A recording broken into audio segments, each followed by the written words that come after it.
tirit, pagerku berbunyi, tirit, tirit, begitu bunyinya. Kadang punya pager bikin kita senang, kadang bikin resah, kadang bikin marah.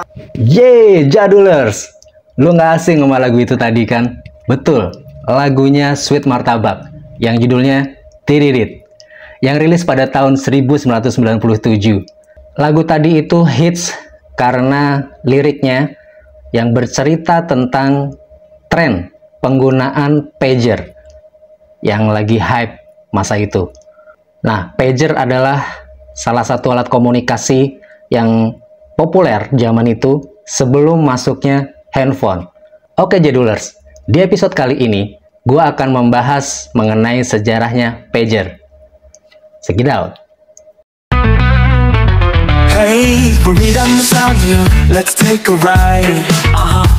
Semua benda punya cerita, nothing to hide. Oh yeah. Assalamualaikum warahmatullahi wabarakatuh. Apa kabar Jadulers? Semoga semuanya sehat. Maaf, kemarin gua upload lebih banyak menggunakan voiceover karena memang saat kemarin itu lagi kurang enak badan, jadi nggak pede untuk tampil di kamera. Harap maklum, tapi semoga kalian semuanya sehat-sehat semua ya. Kali ini gue bergaya pantai. Ini baju Jogja bro, baju Parangtritis. Sementara topinya Ancol. Kagak nyambung. Oke, yang penting kesannya gue jadi rapper gitu ya, dengan gaya pantai begini, ala-ala pakaian pantai. Never mind. Pager atau yang sering disebut sebagai penyeranta jarak jauh di Indonesia adalah salah satu alat komunikasi satu arah yang menerima pesan singkat berupa teks atau nomor telepon. Biasanya digunakan oleh orang penting seperti dokter, pengusaha, atau eksekutif untuk menerima pesan dari operator atau secara sistem otomatis. Konsep awal pager muncul pada tahun 1921 saat polisi Detroit menggunakan sistem radio untuk komunikasi. Pada tahun 1950, alat paging ini dikembangkan oleh Alfred Julius Gross. Beliau adalah salah satu pionir komunikasi nirkabel. Alfred yang lahir pada tanggal 22 Februari 1918 di Toronto, Kanada, dia berprofesi sebagai insinyur komunikasi nirkabel. Penemuan penting dari Alfred diantaranya adalah pager. Ini adalah sistem komunikasi pribadi satu arah.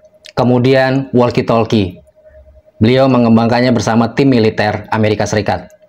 Nah, konsep awal komunikasi pribadi nirkabel inilah yang menjadi cikal bakal telepon genggam. Alfred wafat pada tahun 21 Desember tahun 2000. Alfred Gross memperkenalkan pager pertama kali ke dunia medis. Digunakan oleh dokter di rumah sakit untuk menerima panggilan darurat. Teknologinya masa itu masih sangat sederhana, yaitu hanya memberi sinyal suara saat ada pesan. Sistem ini membuka jalan bagi layanan komunikasi pribadi yang lebih modern. Meski kurang dikenal oleh publik, Alfred Julius Gross adalah seorang pionir komunikasi nirkabel. Konsep pager dan perangkat radio pribadinya adalah cikal bakal dari SMS, smartphone, bahkan smartwatch. Tahun 1960, Motorola memperkenalkan pager pertamanya untuk umum yang bernama Pageboy One. Nah, pager itu hanya bisa mengeluarkan bunyi beep ketika pesan masuk. Pada tahun 1970 hingga 1980-an, pager berkembang menjadi bisa menerima kode angka lalu teks. Nah, di tahun 1990-an, inilah masa keemasan pager. Pager mulai digunakan oleh jutaan orang di seluruh dunia. Di tahun 90-an itu juga, pager mulai masuk ke Indonesia. Dibawa oleh beberapa perusahaan komunikasi seperti Mobitex, Indosat Pager, dan Telkom Flexi. Pager menjadi alat komunikasi eksklusif yang hanya dimiliki oleh kalangan tertentu saja, karena harganya cukup mahal saat itu. Itu saat itu ketika lu punya pager, terus lu pasang di ikat pinggang, kayaknya keren banget. Lu udah yang paling keren saat itu, beneran. Terus udah gitu bunyi lagi, pipip, pipip. Widih, Keren banget ah. Terus gimana sih cara kerjanya? Nah, begini cara kerjanya, bro. Pertama-tama adalah pengguna menelpon ke operator. Operatornya bisa Indosat tadi atau Telkom Flexi tadi. Nah, yang pasti pengguna ini harus hafal dengan nomor pager yang akan dituju. Kemudian, pengguna tersebut menyampaikan pesannya tersebut kepada operator. Misalnya gini. Halo, selamat malam, Mbak. Tolong kirimkan pesan ke nomor 12345. Terus si operator akan menanyakan. Pesannya apa, Mas? Misalnya, Bro, ketemuan di Senayan. Sekarang. diketik tuh sama operator. Bro, ketemuan di Senayan sekarang. Pesan tersebut memang singkat. Karena memang keterbatasan karakter yang ada di layar LCD tersebut, bro. Nah, kemudian apa yang lu sampaikan tadi pesannya itu diketiklah oleh operator. Terus kemudian operator kembali memvalidasi nih pesan lu tadi. Apakah pesan yang lu sampaikan tadi udah benar? Terus nomor yang dikirimkan itu sudah benar? Kalau sudah benar semuanya, udah operator tuh langsung mengirimkan pesan tersebut kepada penerima yang lu tuju.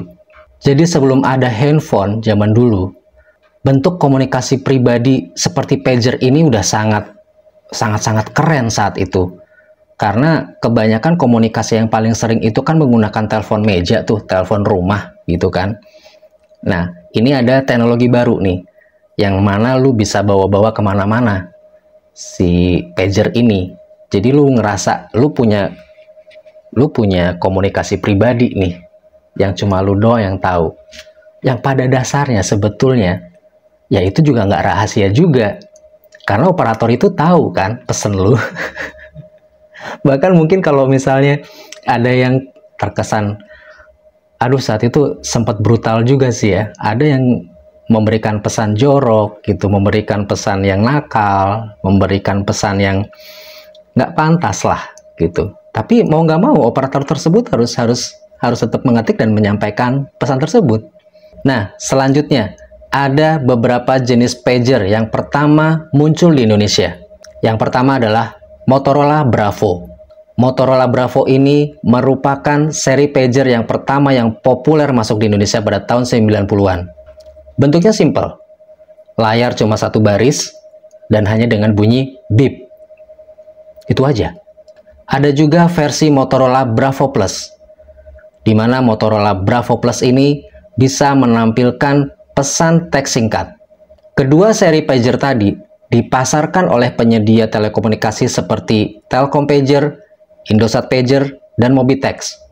Nah, Mobitex ini adalah pelopor layanan pager yang berbasis dengan teknologi Ericsson. Telkom Pager adalah layanan milik Telkom yang menyebar luaskan ke seluruh Indonesia.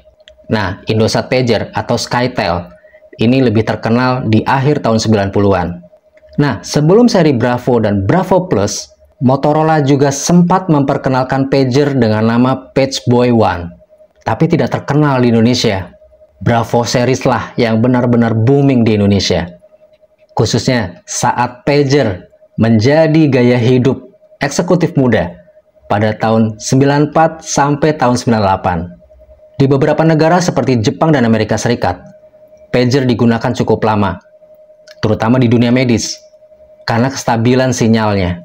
Pada tahun 2000-an, pager mulai menghilang. Seiring dengan populernya handphone atau ponsel, di mana handphone memberikan layanan SMS.